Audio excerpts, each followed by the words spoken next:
From the Oklahoman newsroom, it's time for Thunder Thursday. I'm here with the whole crew.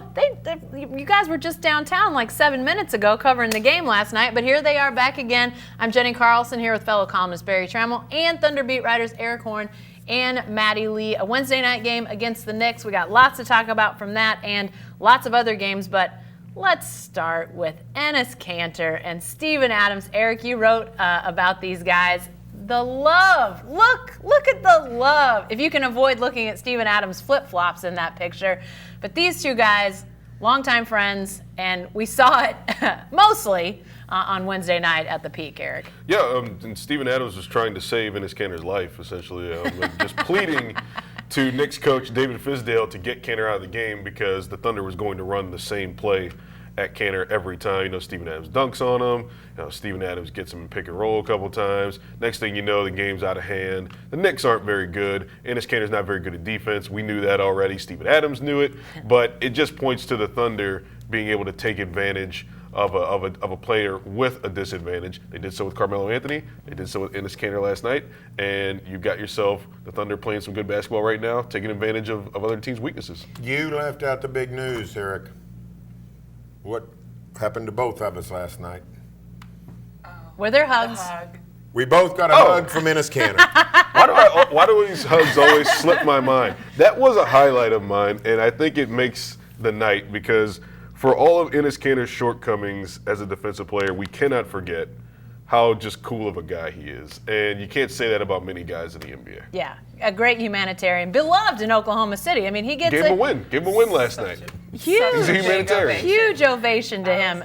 Yeah, that was crazy. But Steven Adams did not use the can't play Kanter, which was essentially what he was saying to David Fizdale. But Maddie, the way Steven Adams is playing right now, he may be saying that to a lot of coaches. What do you like most about the way Adams is playing right now? He and Schroder are working really well together. You see them doing pick and roll after pick and roll. And not only on offense are they making that work, but on defense they have really great pick and roll coverage. And that's just rolling from offense to defense back and forth. And so I think getting Schroder in there, having them get more comfortable with each other has really helped. And they just look like they've been playing together for decades. Yeah, they definitely do look good. Barry, you've been on the Stone Cold bandwagon, maybe even holding on to the reins for quite a while, but Steven Adams, like we've seen a lot of these Thunder players do, continue to evolve, continue to develop, but he is, I mean, at a time when great young big men are really all over the league, put into context how well Steven Adams is playing right now. Well, he's a great player. And if you look at his statistics, you think he's a good player. We always like that, points, rebounds, assists, 15 points a game. 11 rebounds and, 3 or 4 assists a game. He's actually passing the ball really well. But his value goes so far beyond that. Maddie talked about the pick and roll defense, the post defense. The guy's a premier defender in the league.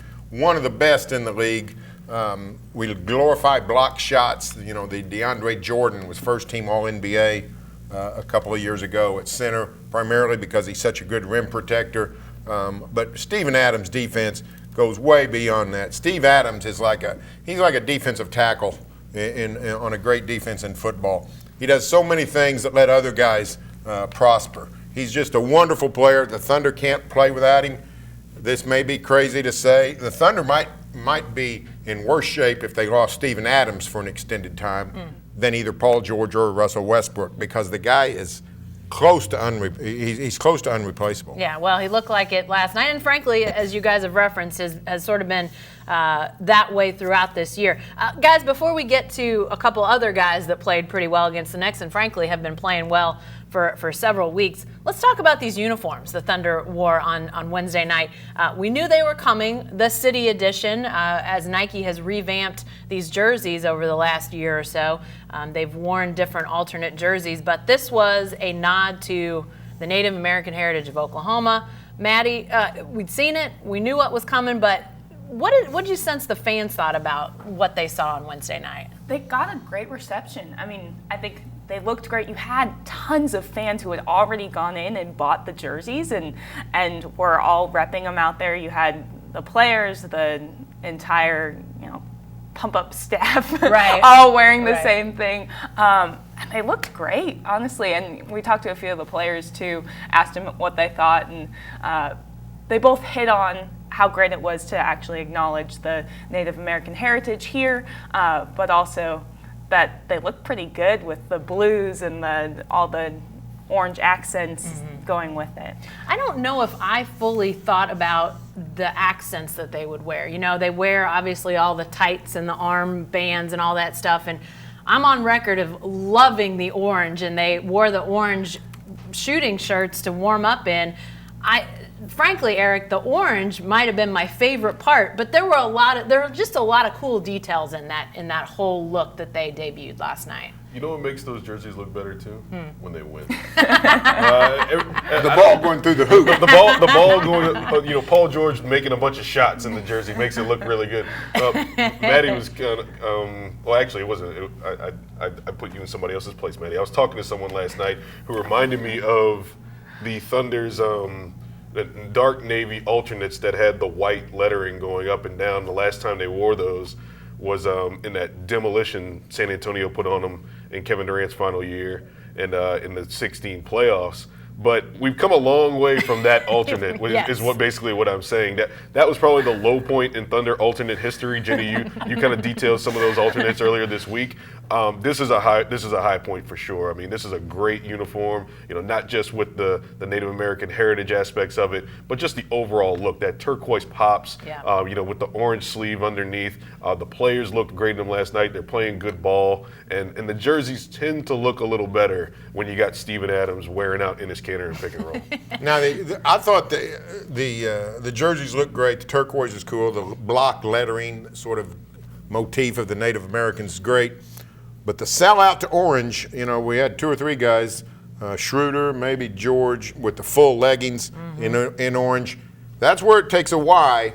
You either hate it or you love it at that point because, frankly, they look like the Miami Dolphins at that point. And, if you like the Dolphins, Far better quarterback play. Yeah. Steven Adams threw a pass last night that when he pivoted and made that pirouette through that pass to Jeremy Grant.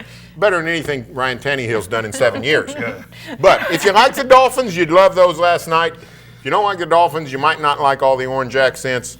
But it was a cool look and, much better than the navy blue with the vertical Thunder. Yeah, and I think to me the orange sunset orange jersey still stands as my favorite. But that last night, again, adding in those accents, I even brought up the question to you guys before we started. Is this the best alternate that Nike has done since they started doing the jerseys last year? Eric, you made a case for the Miami Vice look. It's hard to beat the Miami Vice just because of the cool factor with the show. Miami's just cool, and then just the neon lettering. Just cool. And then they incorporated the court design too. And I know people love to get all up in arms about their court designs, but when it's executed well and it goes with the uniform, it's really special. Utah did that last year in the playoffs with their alternate jerseys. The Thunder's jersey is definitely up there. I'd put it as one of the top 5 city edition ones we've seen so far. But it's going to be hard to beat Miami. But hey, the Thunder's got a better basketball team than us. That's true. That's very much true. Although the Miami jerseys, as slick as they are, they sort of remind me of the movie, the with the tropics. What was it called again? Loose balls? No, that's the book. Fort Wayne. What were they called? God, yeah. Well, anyway. Semi-pro. Yeah, semi-pro. Semi-pro. It sort of makes me think of that movie, and I love that movie. But can an NBA jersey really be great if it? Eric says yes. We should have ABA throwbacks. That should be one of the standard Nike jerseys. Short shorts, long socks, all of it. Headbands. And the players wearing afros. Absolutely. Yeah. Well, the players always have their Jeremy shorts Grant during can practice. pull it off right now, but he always braids his hair, and he just deprives us of his great hair. But Yeah. When he wears it out, that's a whole other subject for another day on Thunder Thursday. But I'm in favor of Jeremy Grant wearing his hair out, just for the record. All right, let's get back to the guys on the court, actually how they're playing.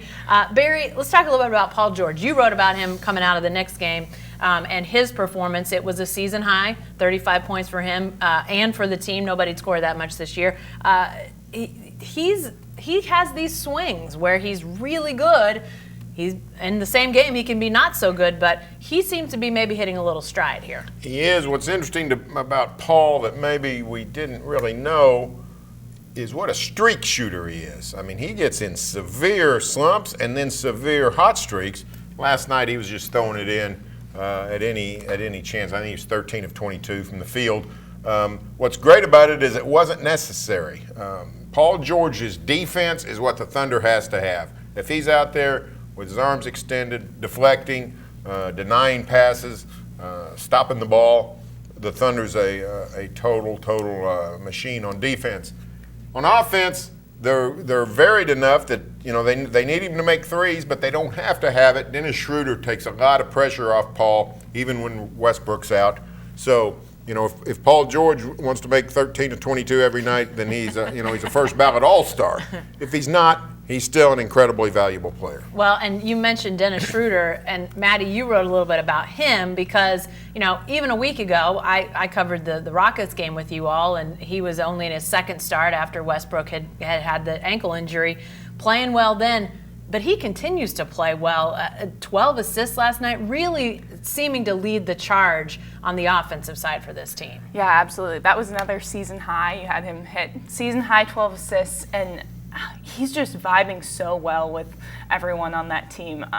You see the chemistry between, I mentioned him and Steven Adams, but also Paul George. He said last night, all I have to do is be aggressive, and then if I'm getting shut down, then I'll hand it off to someone who's open, like Paul George, who will drain it.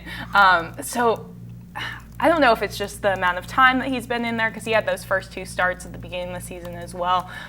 But he has just come in and, he was a starter we can't forget, for Atlanta before coming here. So that's nothing new for him. So it's all about getting used to the guys, getting used to the system here, and he's fit in phenomenally. The way he's playing and the way this whole team is playing right now at 9-5. We'll talk more about that record here in just a second. But Eric, some people may be throwing out the idea, hey, having Westbrook out isn't so bad. Do they need to have that thrown in their face? Yes. Okay. Yes, a lot. I feel like we do this. People get bored in the NBA and they try to come up with these theories for why a team will be better with this guy or why a team will be better without this guy. Oh, the Warriors break it up. What's going on? Does Kevin Durant hate Draymond Green? Are the Thunder better without Russ? It's like the NBA has become such a game-to-game, week-to-week digestion of content that we tend to forget how great these guys are. Russell Westbrook is one of the best players in the world. And if you just go look at the on-off numbers in terms of offensive efficiency with Russell Westbrook on the floor and when he's off, it's a whole different strata in terms of how great this team can be in terms of their offensive execution. Russell Westbrook is a phenomenal player. His jump shot hasn't even been on this season, and he was shooting 48.9% from the field before he got hurt. So he's a guy who's definitely going to make the Thunder better when they get back. That shouldn't even be a question. And this team is one of the best teams in the Western Conference, I think, when Russell Westbrook comes back and Dennis Schroder goes back to the second unit, and Dennis Schroder's just going to feast on second unit point guards. Is going to be one of the guys who's in the running for Sixth Man of the Year. I think the question that maybe I know I was interested to know is, what's this team's depth going to be like, Barry? Are they going to have guys more capable of filling more roles? And here we are 14 games in, and it looks like the answer is yes when you start talking about, Patrick Patterson coming off the bench, Nerlens Noel, Hamidou Diallo, in addition to a starting unit that, has been really, really good too. Yeah, the depth of this team is very exciting, the potential for the depth. It's good now. It could be great. When you look at what the Thunder did 2 years ago, sort of fought their way to 47, 48 wins, really on the back of Westbrook, and you look at where they are now in terms of the roster. Raymond Felton is the third-team point guard on this team. Last year, he was a messiah as the backup point guard, and we thought it's the greatest thing of all time. And now, the difference between him and Schroder is about the difference between Schroder and Westbrook. So the depth's fantastic. Noel makes a huge difference. He's a guy that played very well without doing a lot statistically last night. Diallo gives you all kinds of energy. Patterson's a pro. Alex Abrinas is much better player than he has been in the previous 2 years, and he's he's part of that bench brigade. So very exciting, the depth of this team and what that second unit can provide. And obviously Schroder falls back to that second group when Westbrook gets healthy. But I thought it was interesting, Maddie, I feel like you're the career high person or the season high person all of a sudden in this video. But Hamidou Diallo, he has a career high, a season high last night, points wise. You're going to be exploring a little bit of the adjustments that he's seeing, but he's also bringing back to the game. Every time he does something amazing, which is fairly often, I'm reminded that he fell out of favor at Kentucky, and then that was last year. It's really remarkable to think what he's doing now versus where he was a year ago. Oh, absolutely. I mean, you talk about the adjustments. The same thing happened to him last year in Kentucky, where he has a couple good games, and then teams start figuring him out, and they realize his shooting isn't his strong suit. So you give him that perimeter shot, and you know how good he is to driving to the basket, so you defend that. And he struggled. He really did at Kentucky. And he started to figure it out towards the end of the year, but that's a lot of the reason why you saw him fall so low in the draft. But you see already this year, he had a couple hiccups as the league started getting used to him, but he's already making adjustments. And Paul George said something, I asked him about this the other day, he said something interesting where he was like, the shooting will come. For guys new to the league, that comes a couple years down the line, and that'll just naturally come for him. But if he's able to make adjustments that play to his strengths, that's going to be what gets him over this hump, and you saw him do that last night. Yeah, very strong performance again by him. All right, guys, before we get out of here, let's talk about this start for the Thunder. It's been a bit of a roller coaster, an 0-4 start with Westbrook out a couple games, then he comes back, they start to get going, then he gets hurt. But here they stand at 9-5. Eric, let's start with you. Real or fake, this Thunder 9-5 start? For real. I love those things, by the way. The berry ones, those are delicious. People hate when people don't take sides on things or when they have some definitive take. The Thunder is the best team in the they played some bad teams in this stretch, but the thing that is most impressive, and I would lean towards the Thunder being more real than fake, is that we've seen them play poorly against bad teams in the past 2 seasons. Yeah. Last year, they didn't play well against bad teams. They went into games like that with an arrogance. They played poorly against the Sacramentos and the Orlandos, and you've seen fewer of those games this season than you did in the beginning of last season in those first 20 games where Carmelo Anthony, Paul George, and Russell Westbrook were trying to feel each other out. There's still a little bit of that, but they've had games where they've shot the ball really poorly and their defense was still good enough to win them games. That wasn't the case last year. It was bad on both ends. So I think that this Thunder team has definitely upgraded itself, not just in terms of personnel, but their mindset. They're not taking these teams lightly anymore. They had the best third quarter point differential in the entire league. That means they're coming out of the locker room focused. They weren't doing that last year. And Billy Donovan kind of talked about that a little bit last night. Guys can't get bored. Guys have to continue to stay focused and locked in. And he always likes to talk about the consistency aspects of things.